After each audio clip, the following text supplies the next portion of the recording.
Hello, guys. Once again, I'm here to share with you. Continue actually from the previous video. I'm here on the charts because I want to pick up where we left, where I wrote down here. Move a little bit here. I wrote down the things I found to be a contributor for my losses from previous trades. And I would like to share with you a pattern that I have found to be now the past months when every time I have big wins. And then how I found the root cause of this pattern and how am I planning to fix it. So I might make these different videos. This is the first one or the second. The first one was the breakdown, but in this series of psychology with big wins and then big losses, because there's so many layers when we go deep into the root cause and how to fix it. So I notice that this pattern that I have is literally every time I have a big win for me is, let's say, when I started, my first big win was when I made in one day $500. That was my first big win. And then it started increasing to $1,000. And then I think the first actually was when in 1 week I made $1,000 because my first goal was to make around $250 per week. And when I passed that and made $1,000 a week, that for me was like a big thing. And then suddenly I was able to make that in one day.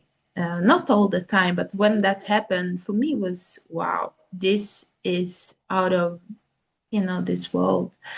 So I noticed every time I had a big win, I also, not long after, I had a big loss. And this happened many times. And normally it was like I had a big win. I know why I got it, the money, following my analysis and everything.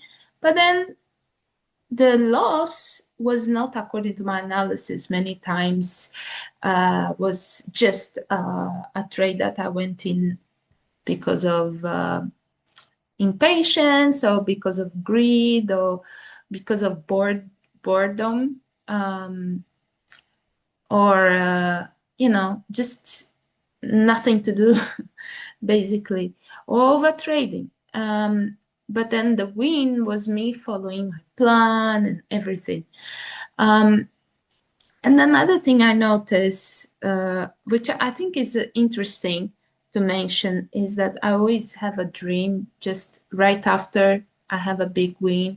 I have a very bad, I won't even call dream, I have a nightmare that somehow is not related at all with trading, but it's always negative. Somebody dies, or something bad happens. Or was actually one dream I still remember. I think was one of the first that I lost money, but was not in trading. Was in a very strange situation.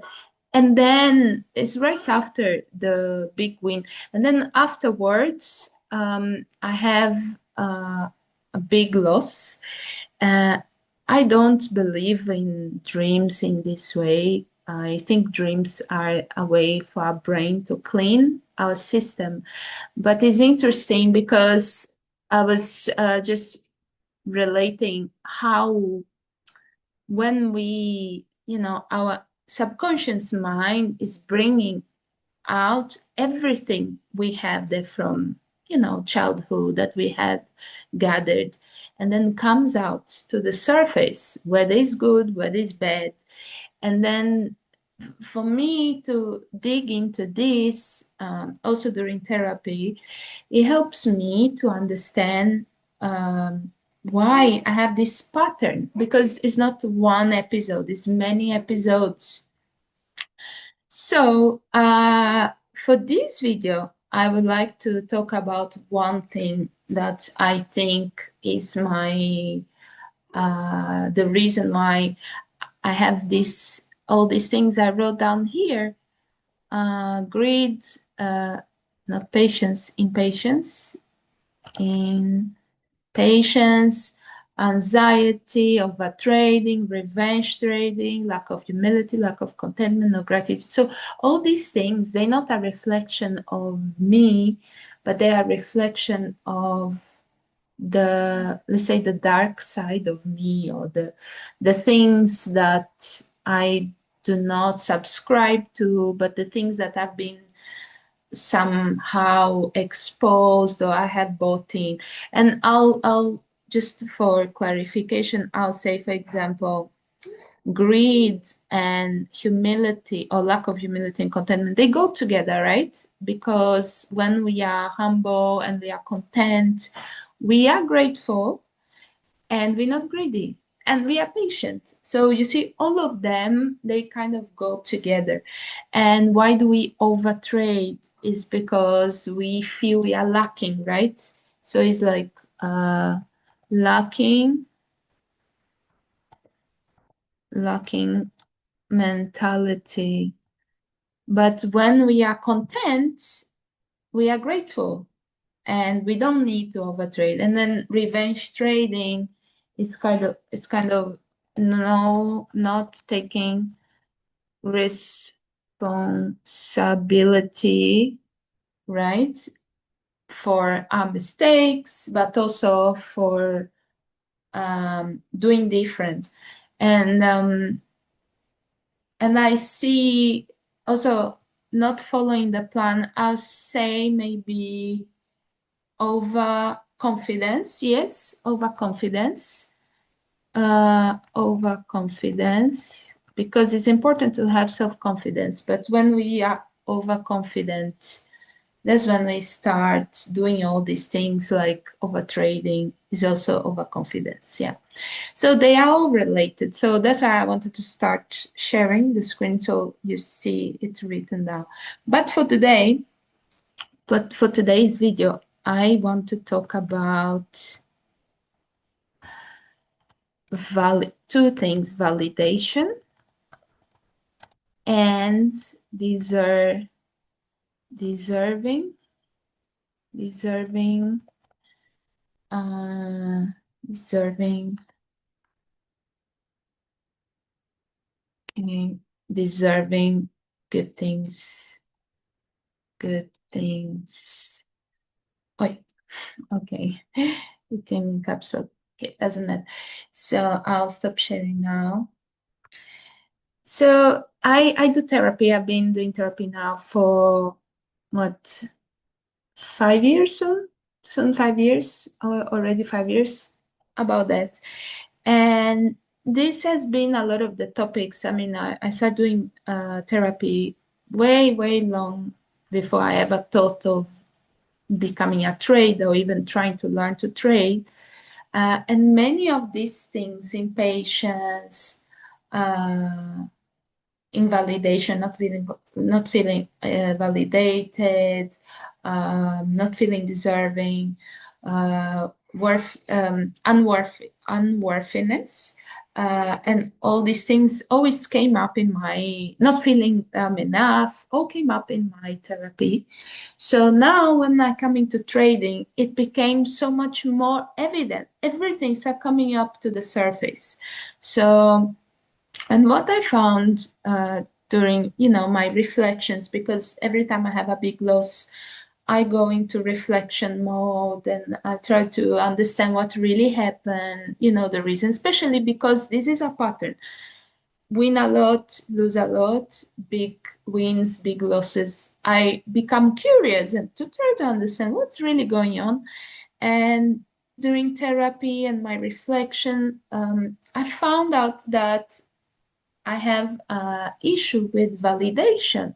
And this goes way back childhood, of not being validated for my feelings, but also for things that I do and ways I choose to do and live things outside of the box. And let's face it, trading is really outside of the box thing, right? I mean, I don't have reference of any. Now I do have a reference, but now as an adult of my brother, he was the one that told me about trading, introduced me to it because he was doing it. But this was like a couple of years ago, 2 years ago or so. Now growing up or even in adult age, I never seen anybody trading, and I didn't know much about it. So the lack of reference shows how trading is really outside of the box. So, but I always been outside of the box kid. I always been doing things that everybody else was not doing, or challenging the system, or trying things that are normally not for girls or not well seen. Like I went to college, but I didn't finish the whole thing. I did very basic certification. It was 3 years of chemistry. I didn't fulfill it because I found very quickly that that didn't fit me. I didn't fit that model, that I wanted to be independent, that I wanted to work by myself, have my own business. I didn't want to have anybody telling me how to do things or what to do or who to work with.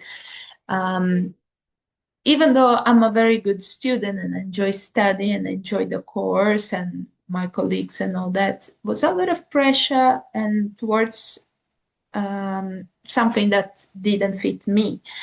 So I always been on the sidelines when it comes to how to do things. And also, for example, my lifestyle now, I'm a raw vegan. I don't do a lot of things that my friends or people around me do. Um, and because of that, sometimes you can be seen as the weirdo or the, different one. And that to say that growing up, I really showed signs that I was not fitting the mold, the system. And because my parents, they loved me like any good parent, like they wanted the best for me in their eyes.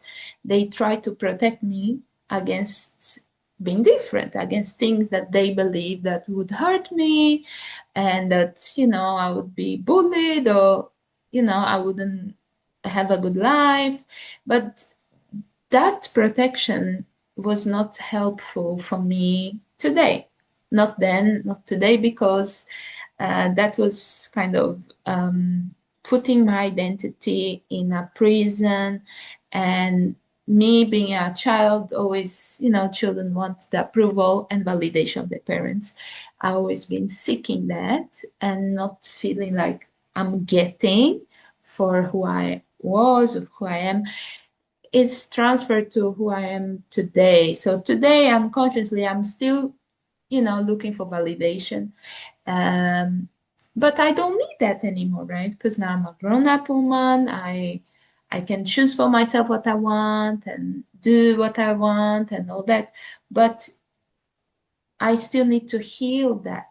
So that is how trading brought up the. But okay, what's the connection? Validation, parents of. Well, trading, because it's really outside of the box, it requires me to wear it. So to wear the t-shirt of trading, to be proud of, I'm a trader, I'm outside the box, I do my own schedule, I go into the market, I take my money, I go live life. And just to give you an example of how our brains, my brain, is still kind of, how do you say, is still molded to the old way. For example, I still feel that I'm only working because trading is kind of my work, right? It's my job. That's how I identify I'm a trader, blah, blah, blah. Only if I'm actively trading in a trade, but it doesn't make sense, right? Because we know a normal job, full-time job, let's say, even if it's part-time job, it's 4 hours per day. For example, if you work every day, 5 days a week. A normal job is 8 hours per day.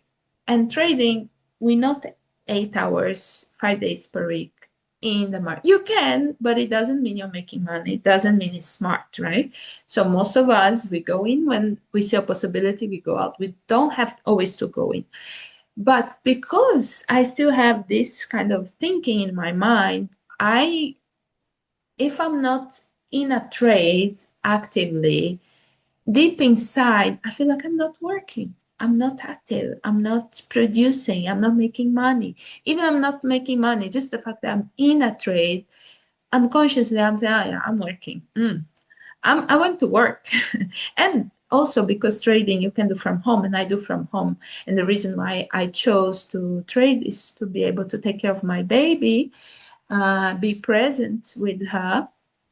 So obviously, if I had to be trading 8 hours per day, it would be the same like working for another company.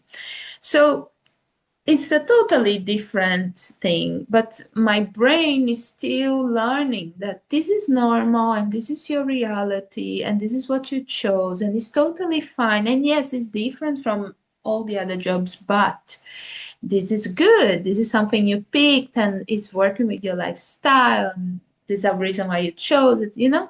So I'm still trying to make peace with this and understand and be proud of it.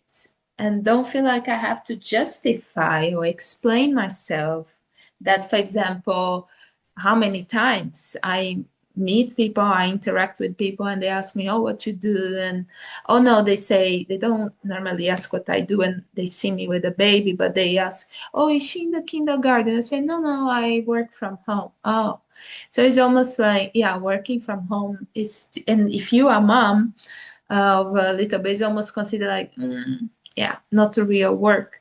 Um, so this is in my brain that I need to change, and how that influences, and talking about this pattern of mine of big wins, big losses, is that as long as I keep waiting for validation from my parents, from whoever, I will not be validating or give value or uh, appreciate my hard work in trading, my trades, my big wins. And if I don't attach value, attach dignity to the work I did, to those big wins, then what will happen?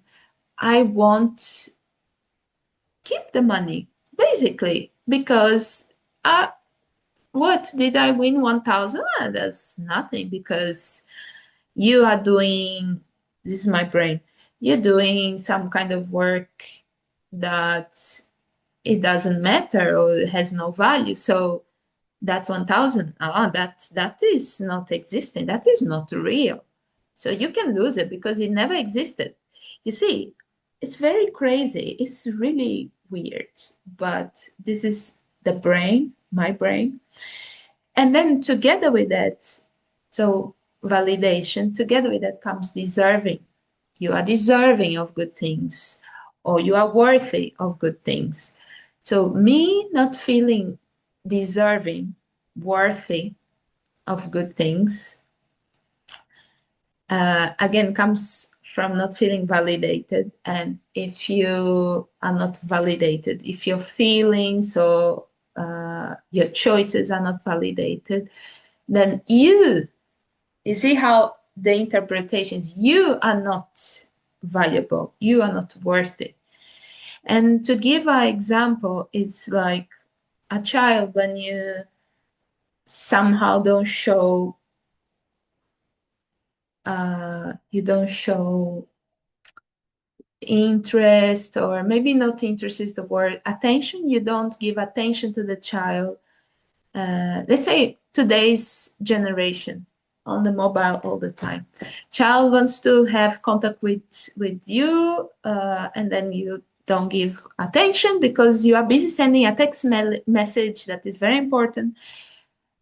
And those seconds, the child feels that the child is not thinking, oh, you're not paying attention to me, you're not playing with me, but is thinking, oh, I'm not valuable. oh, mommy, phone or whoever she's talking to is more important than me. And that's how this interpretation can become trauma also, because of, this is not to say that, oh, now we can't send messages. No, but if we do this over and over and over, that becomes a pattern. This is the problem, because later on, we as adults, we still gonna be looking for validation from those people, from people around us. We're not going to be validating ourselves, our feelings. Plus, we won't feel worthy of good things. So if I feel I'm not worthy of this money I made, so my big win that I show you was 1,900, almost $2,000 in one day. It feels too big for me to take it. And that's literally how I feel. Every big win, I feel numb. This is the first thing. I feel numb. And I still remember the first times I was telling my therapist, it's so weird. Because I almost have no feelings. I feel, it's not that I'm not happy or satisfied. I am, but I'm also like, yeah, whatever. And if I have this attitude of it doesn't matter, I might as well lose. And because the pattern of losing in life, and this will be another video, is so big, it's so many times I have lost things, then it's familiar. I'm comfortable losing. Of course, I'm not comfortable winning. So something needs to change there.